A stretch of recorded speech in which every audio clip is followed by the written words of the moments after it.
You know, I found this great book about preparing your children for the apocalypse. It has some other wonderful recipes in there too. Welcome friends, enemies, and everyone in between.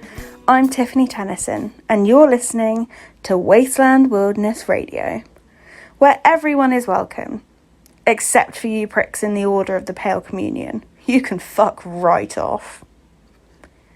How's everyone handling the apocalypse? Today marks a very special occasion. 100 years since the bombs fell. Is there anyone out there from the before times? Any old timers listening?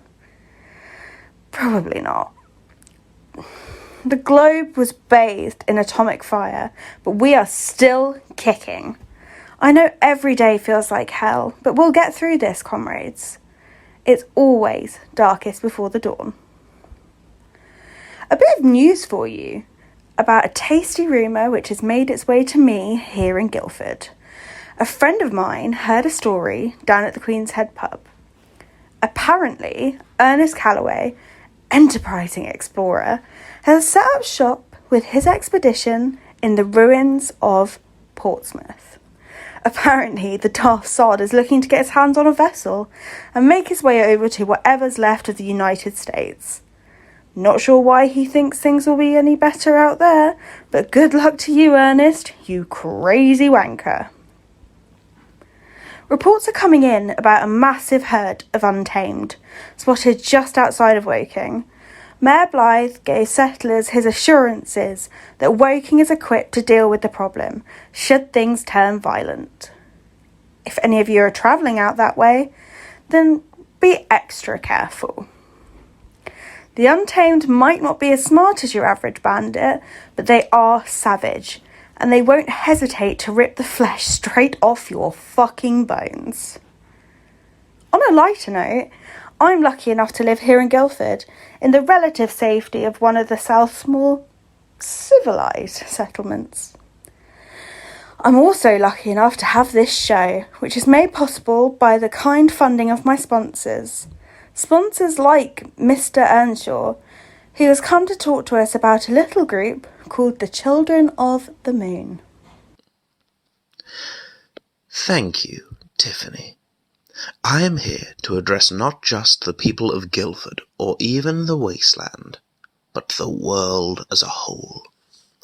If you can hear this message and you tire of the sin and squalor of life in this drab and despairing wilderness, then take heart, for there is a light which will guide you out of this darkness. The goddess Nera has arisen from the rubble of the old world, and she has come to offer salvation and safety to the downtrodden. The Mother Moon knows no hate or malice, and opens her loving heart to all who will kneel before her. Nera is our benevolent guide, and only she can save us from the shackles of suffering. Seek out the Cathedral of Nera, but a day's travel from Guildford, and let the light of the Mother Moon into your heart. Thank you, and may the goddess smile upon you.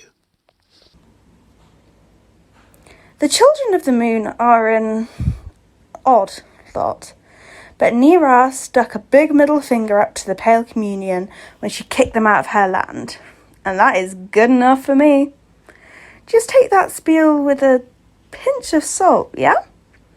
Think for yourselves. A big thank you to Nera and her disciples for making today's episode possible.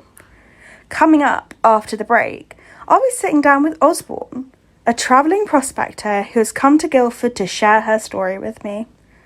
But for now, let's relax and listen to something nice and chill. What have the archives got for us today? We're taking it back to 30 years before the nukes went boom. It's Hotel Manlet with Angels In.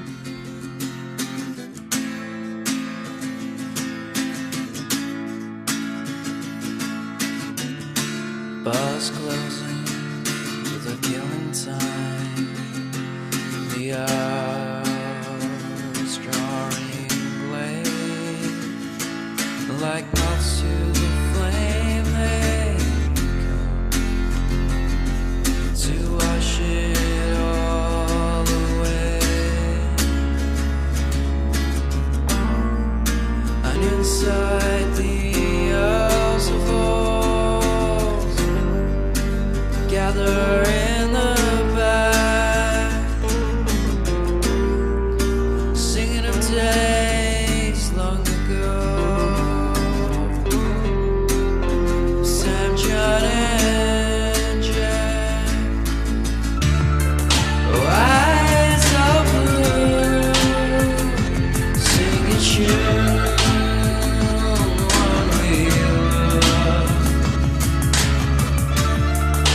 The world we know ain't here. We can't go back.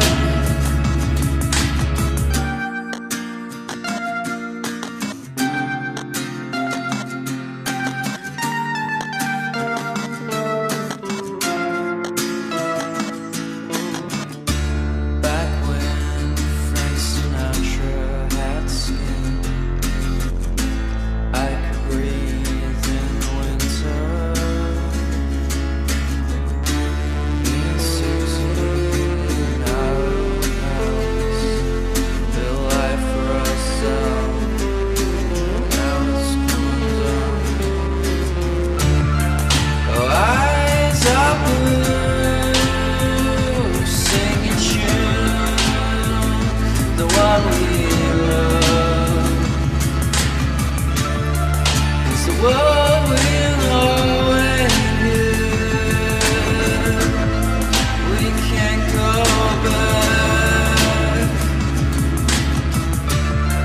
Oh, eyes are blue, singing tune, the one we love.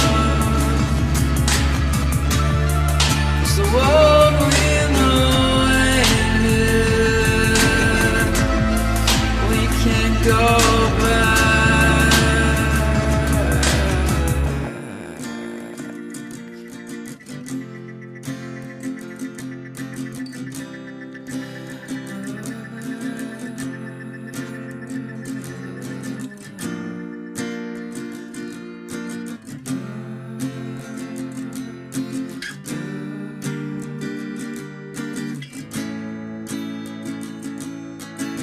Stand up beside them, he said, behind the barrel of a loaded gun.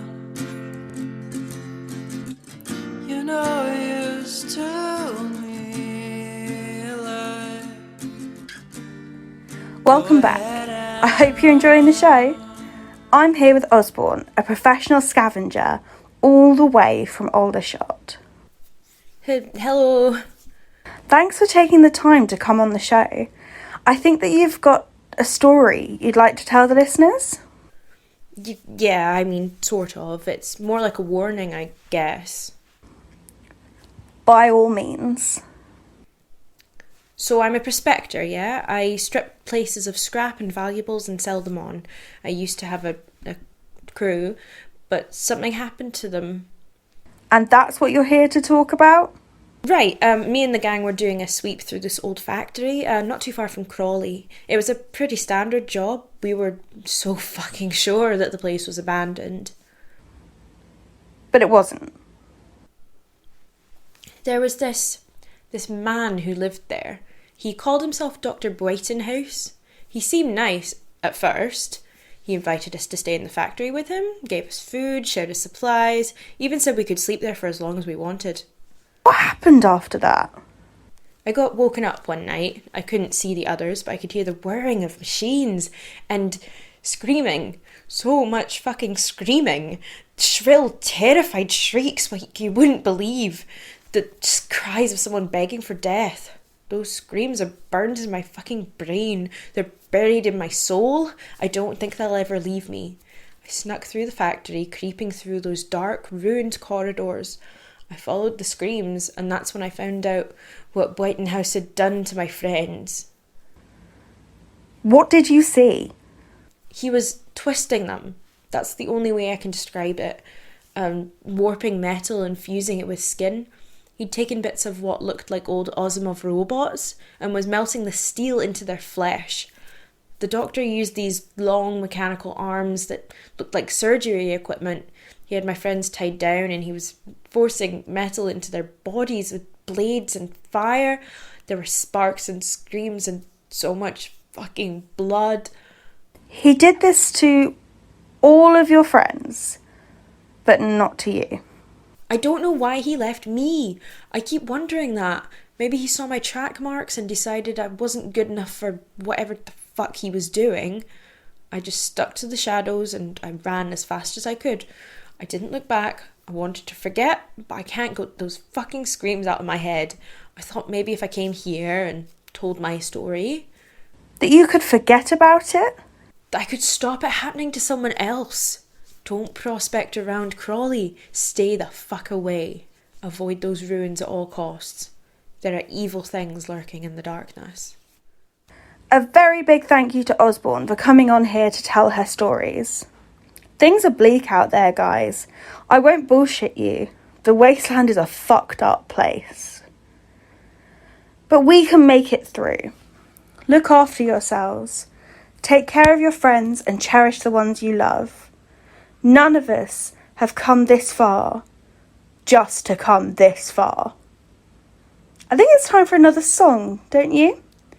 Here's 1,000 Thoughts with This One's For You.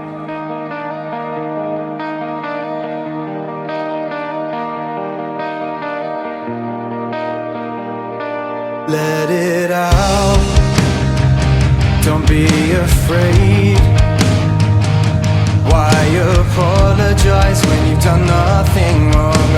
Okay, I know things are bleak, freezing cold. You may feel weak, but you're the strongest one I know. So put your trust in my arms and send your fears to my heart. Lay to rest the pain with my hand.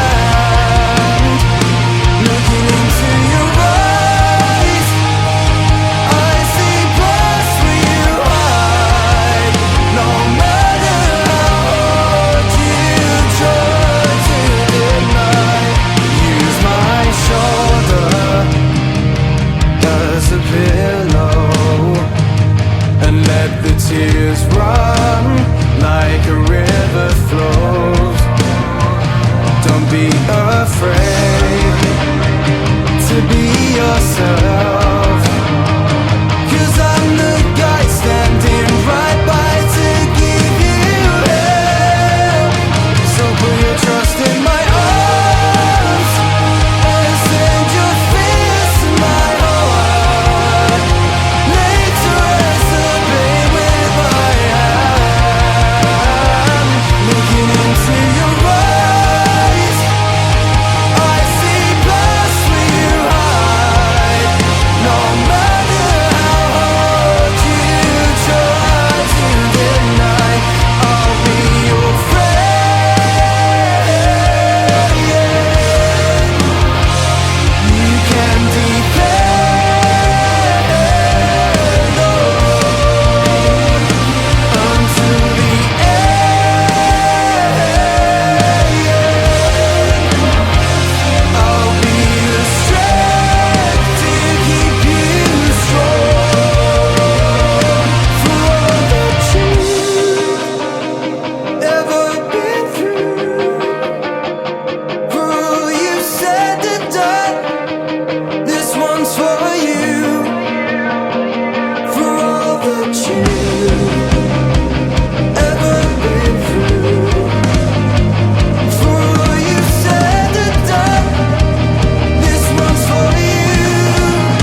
one's for you. This one's for you. Hello once again. This is still Wasteland Wilderness Radio, and I am still Tiffany Tennison. Have I ever told you guys the story of the demons of Wonderland? Maybe? I can't remember, so I'll tell it again anyway. Before Armageddon, there was a little country village called Bentley. Then one day, fire rained from the sky and little Bentley got blown to shit, just like the rest of the world. A few decades after the dust settled, some hoity-toff by the name of Malcolm Beckensworth emerged from his fancy private nuclear bunker, along with a handful of his rich mates, and they set about turning the ruins of Bentley into the pinnacle of luxury wasteland living, complete with a fancy nuclear generator. Bentley was reborn as Wonderland, and this bunch of fancy types lived like gods, lording over the ashes of the old world. Unsurprisingly, a few of the locals took issue with Beckensworth and his smug, splendid settlement. A group of bandits, who history remembers as the Blighters, forced their way into Wonderland and attacked the nuclear generator. The whole thing went up in a big ball of atomic fire, and Wonderland was flooded with radioactive rays. Blighters and the Wonderlanders alike were hit with a poisonous outburst of radiation, rotting their flesh and turning their brains into rabid mush. Raiders and rich folk were indiscriminately warped and twisted, developing into feral, shambling shells of their former selves. Wonderland was drowned in hellfire, and demons clambered out of the wreckage. So if you ever find yourself in Hampshire, steer clear of the ruins of Wonderland. Our little slice of nuclear-blasted paradise is full of creepy crawlies, bloodthirsty bandits, and ferocious fascists. There are all kinds of monsters skulking out there in the wilderness, and they take many forms, dear listener. If it isn't bandits trying to kill you, it will be those feral untamed, or my personal arch-enemies, the Order of the Pale Communion. Keep your wits about you, keep a level head on your shoulders, and keep your knives sharp. That's all from me today. I've been Tiffany Tennison, and you've been listening to Wasteland Wilderness Radio. Here's a nice little tune to play us out. We've got One Dead Thief and Safety Net. For the last 3 years, the United Kingdom has been in a state of complete and total social disarray. The catch-22 of mindless care shows why charities still stand up to government. Extinction Rebellion activists justify loans, dealers, death, border to protest across the capital. Ex-Tory users to join Russia, Germany, and the Netherlands in Spain, even if the island sailed to Turkey the weekend. The UK shows the unemployment rate is still close to 44 years.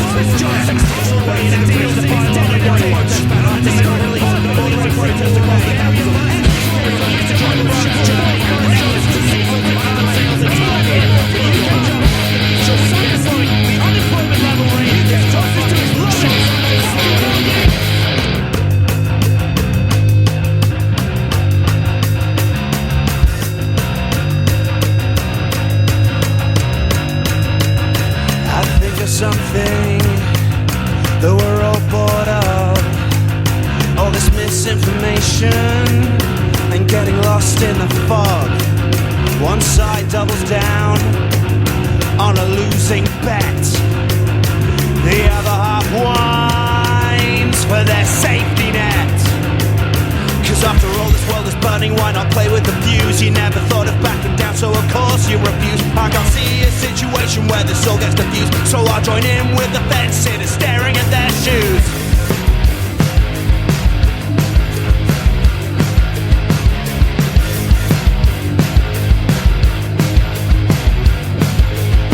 I can't help but think we pass a point of no return.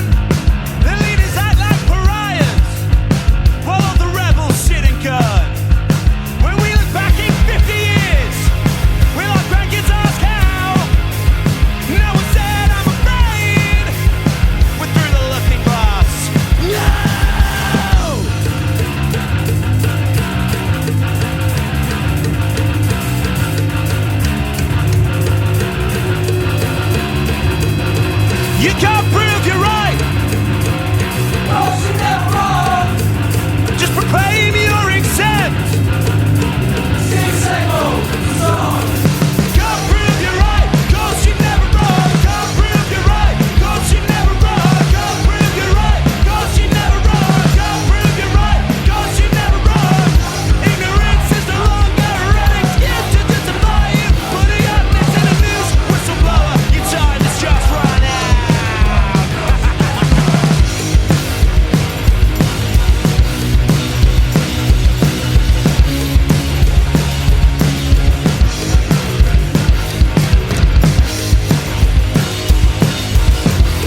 solutions.